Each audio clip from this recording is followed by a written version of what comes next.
Olá, meu nome é Paulo. Meu nome é Davi. Meu nome é Adri. Nós somos alunos da escola Adão Ferreira de Souza, 7º ano. Nossa orientadora é Cristiana Pontoni.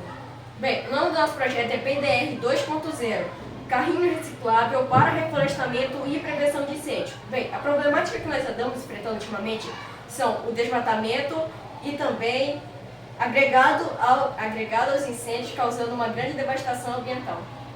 O objetivo do nosso projeto, além do reflorestamento, é agregar um sensor de incêndio.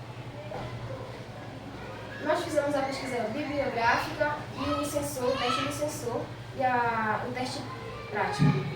Bem, para finalizar, o nosso projeto, para concluir, eu gostaria de falar a importância do nosso projeto, que é lutar contra o desmatamento e também lutar contra os incêndios florestais, assim contribuindo com a nossa parte como cidadão preocupado com o meio ambiente.